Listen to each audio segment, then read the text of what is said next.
In my last post, I was asking if you are toxic. And so today we just want to look at self awareness. Now, self awareness is the first step to personal transformation. If you are not aware of who you are, of your predispositions, transformation may become a bit tough. So the question is that, are you a toxic person? Now, let's jump into this and ask ourselves that what are the signs that you should start noticing in your life if you are toxic? Number one, frequent conflicts. If conflicts follow you, or you follow conflicts, or both of you, you know that scripture that says, "Follow peace with all men."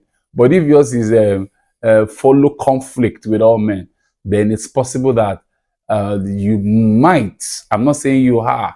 It's possible that you might be a big toxic. Now let's move on. The second thing is that you criticize over complimenting. When you see somebody doing good, doing something good, sports person, fashionista, the first thing that comes to your mind is criticizing them, criticizing them. If you do that always, then you might want to ask yourself that what exactly is the issue? Why are you focusing on the faults of other people rather than their own strength? You might need to recheck your life and see if there's a sign of internal dissatisfaction, of a desire or a situation that is happening to you, or that happened to you in the past, that you need to go back to and check.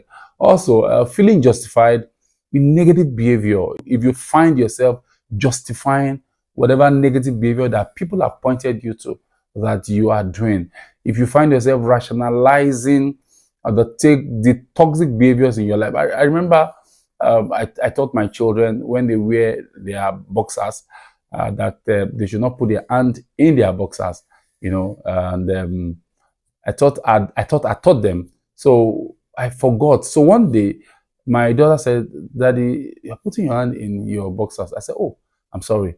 Why? Why? Because I taught them that it is not good to do that. So for her to not tell me that I'm doing that, I don't need to rationalize and say, actually, I'm a man, I'm an elderly man. So we should be careful about how we rationalize negative dispositions in our life. They also, when people avoid us, when people avoid you, they don't want to talk to you, they put other people in your team and they roll their eyes and like, this team that I am. So if you notice colleagues running from the same teams that you are, or they're avoiding you, or probably you get into a meeting and people just keep quiet, or they change topic. Now, I'm not saying you are a bad person. I'm just saying that you need to be celebrated wherever you get to, whoever you are. When you get to a place, people need to celebrate you. As a leader, they hear your car park downstairs and there's a commotion in the building. I used to have an auntie. When she comes to our house, then immediately we hear her park downstairs. You just see people running helter skelter.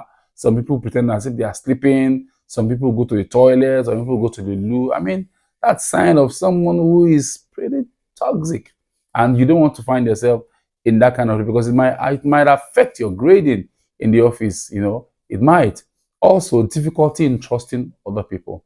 If you have trust issues, you don't want to trust other people. You don't trust them, no matter how much they sound good, or probably you don't trust vendors. I mean, yes, they are bad people, but they are also equally good people. And so, do you often feel suspicious or distrustful? If that is you, then the question is why? Why?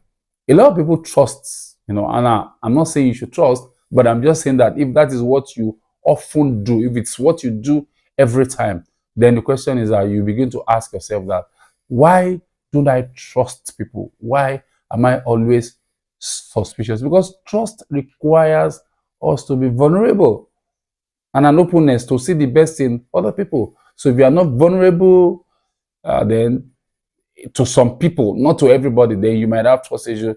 Then that inability to forgive, that inability to just let things go.